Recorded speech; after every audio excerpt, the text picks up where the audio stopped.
ça crame un peu, je dois dire. J'avais trop dans la tête, je me dis tiens, comment un petit peu faire de la place, un peu enlever les mauvaises pensées ou les trop compliquées, donc faire le vide.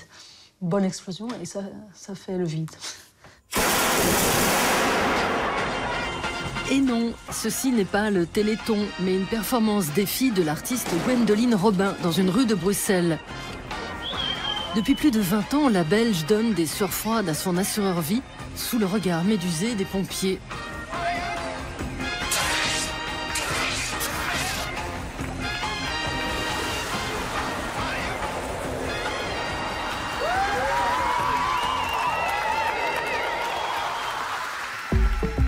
Cet après-midi, Gwendoline se produit dans le sous-sol des Halles de Schaerbeek, au nord de la capitale. De retour d'un voyage en Patagonie, elle rend hommage aux Indiens Selknam, un peuple massacré de la Terre de Feu, en recréant le cratère d'un volcan bouillonnant. Ça sent le roussi.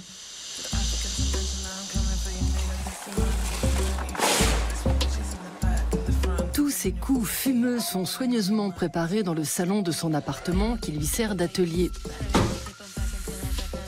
Il y a une belle allure. Ici, toutes les explosions, ils l'ont bien cabossé avec toutes les marques feu. Donc il y a les cagoules. Celle-ci a un peu un petit rictus. J'ai fait quelques stages de pyrotechnie pour découvrir un peu les produits. Il y avait un vieil artificier qui fait créer encore sa poudre noire dans son atelier, qui a failli faire exploser la maison et le quartier plusieurs fois. Mais lui, il goûtait sa poudre pour voir si il y avait du détonnant ou pas de détonnant. Au départ, tout le jeu avec les pétards, c'était plutôt une envie de faire des blagues. À force d'en faire, quand j'étais en école supérieure, en sculpture installation, mon prof m'a dit « Bon, écoute, on a un peu marre. Est-ce que tu peux pas arrêter de nous faire des blagues à tous les coins de porte? Mets ça dans ton travail. »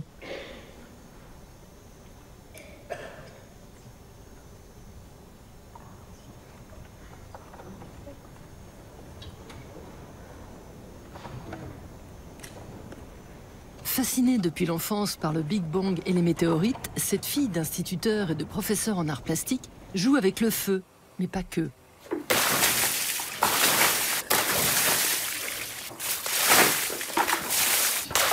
Il y avait une piscine dans un jardin du Déni. C'est un été très chaud.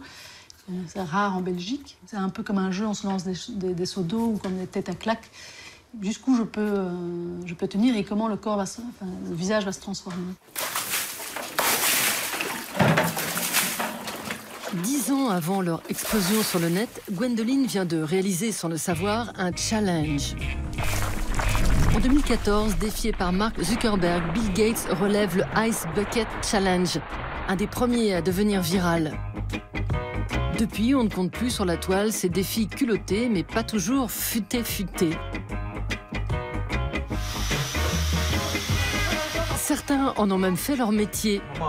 Avec 49 millions d'abonnés à leur chaîne YouTube exclusivement consacrée au défi, les Dude Perfect renvoient les Harlem Globetrotters dans leur filet avec un panier à 111 millions de clics.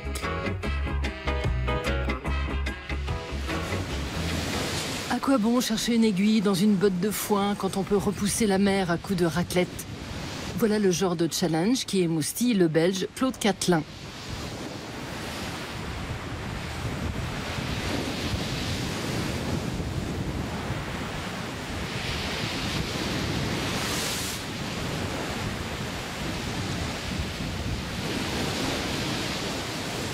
C'est pas le danger pour le danger qui m'intéresse, ou c'est pas le côté kamikaze. Il y a l'action qui peut être effectivement comme un challenge, mais il y a la simplicité du geste qui fait que ça ouvre à quelque chose il me semble, de plus large. À 2 pas du jardin botanique de Bruxelles, Claude Catelin ouvre tous les matins la porte de Greylight Projects, un ancien presbytère reconverti en lieu artistique indépendant où il a installé son atelier.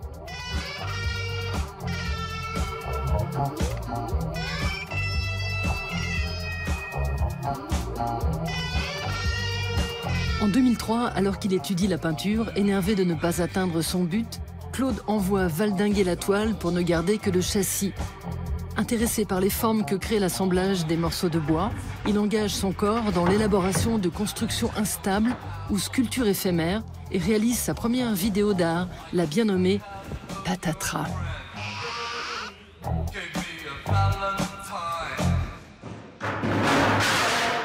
Ça se casse tout genre la gueule, donc... Et ça me plaît aussi, enfin, beaucoup que ça tienne pas. Si c'est juste dressé, c'est con, enfin, ça s'impose, mais ça ne dit rien d'autre que je suis droit, tandis que quand ça s'effondre, enfin, quand ça peut en tout cas s'effondrer, pas nécessaire que ça s'effondre réellement, mais quand c'est à la limite de cette possibilité-là, ça parle, ouais, ça évoque nos fragilités aussi. Je trouve ça mieux. Il y a 20 ans, Claude Catelin déniche un caméscope. C'est le début d'un grand voyage dans l'absurde. À partir de 2009, l'artiste belge s'oblige à réaliser des vidéos hebdomadaires avec tout ce qui lui passe sous la main.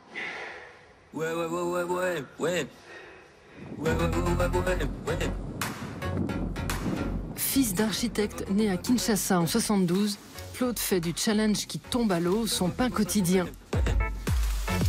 Le résultat est un chapelet de pièces poétiques qui le voit souffler sur un champ de pissenlit en utilisant la fonction expiration d'un aspirateur, ou encore réaliser un film d'1 heure durant laquelle il tente, en vain, de rassembler des épaves.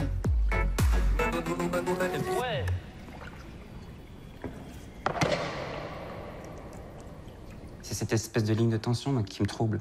Il y a quelque chose comme ça que je pense que je cherche aussi, d'être autant dans quelque chose qui peut évoquer des choses graves, disons, et en même temps le traiter avec une espèce de détachement ou avec aussi sous l'emprise du jeu.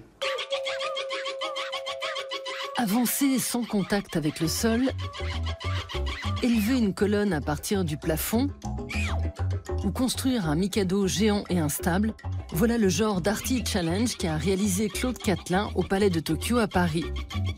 Invité à la Biennale de Venise en 2013, il disparaît sous la plage du Lido, respirant avec une paille.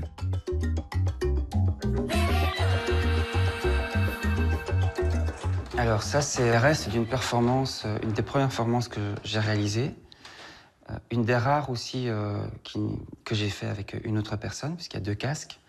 Et l'action consistait à éloigner l'un de l'autre, face à face, on court, jusqu'au moment où on allait se rencontrer.